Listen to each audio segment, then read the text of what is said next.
Hello everyone, welcome back to our video blog at Harvard School of Public Health. Today we have Shlomi Shah. She is my classmate. She is also chair of ophthalmology at UMass Medical School. She's a healthcare leader. And today we'll talk to her about her field and the future of her field.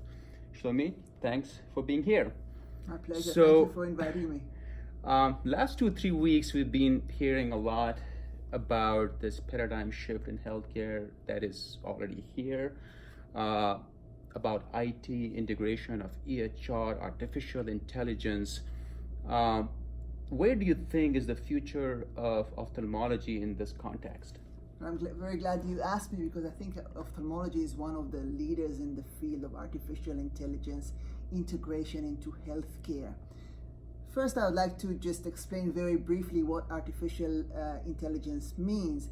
Intelligence is something very human. Mm-hmm. We know that babies, when they are only 1 month old, they recognize faces and they give you back a smile. This is something very human. But now we know that machines can do that. Machines can recognize faces. And if you have an iPhone 10, the phone opens up for you if you just look at it. You don't have to push any buttons. So this is what artificial intelligence is. And in ophthalmology, our entire profession is pattern recognition. We look at the retina, for example, and we diagnose disease according to patterns of lesions in the retina. It turns out that we can teach machines to do that. And there's a very big effort done by Google called Google Brain to do these kinds of things, to teach the computer to recognize specific patterns in the retina and to name them as diseases. So for example, they did a study and they compared the ability of an optometrist, an ophthalmologist, and a retina specialist in a machine, and they compared their ability to diagnose a very common disease called diabetic retinopathy. Right. So who do you think did best?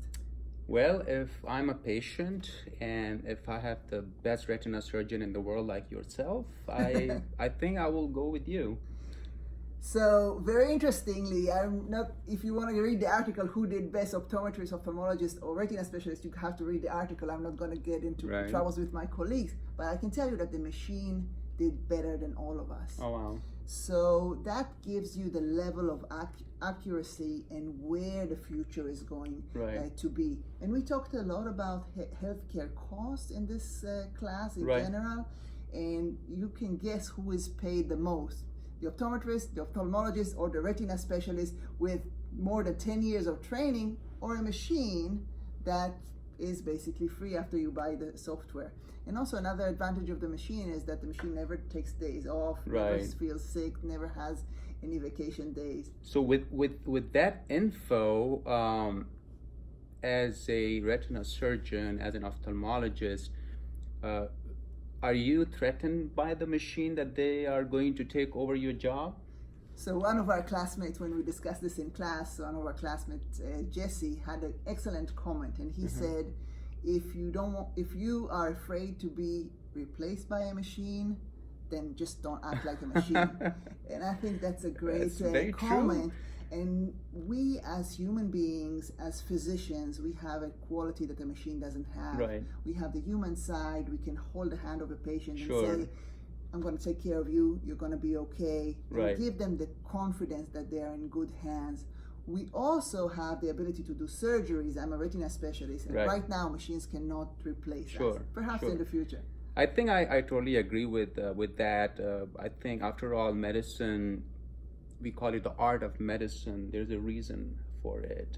You have to treat patient not as patient or cases. You have to treat them as people, as the way you will treat your own family, and the machine cannot do that. I think machine will be more of a supplement. AI and the AI will be supplement to our practice. It can never replace that. Well, you know, one other thing is that in order to, the machine makes mistakes as well. So for example, you look at me, you know who I am, you can recognize me immediately. Now what happens if I put sunglasses on? okay, you still know that it's me. It's Right. me with sunglasses. Yeah. But a machine would not know that. Right. It would need to have a separate training how I look with sunglasses to understand that this is the same thing. So there was a study in diabetic retinopathy when they changed just a few pixels Right. in the photographs, and then the machine didn't know that this was diabetic retinopathy. So this is Sure. another challenge in evolution of Sure. artificial intelligence.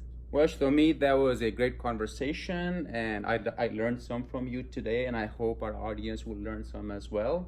We are in a very exciting time, so thank you very much for your time. Thank you, Sohail. All right, guys, thank you. Bye-bye.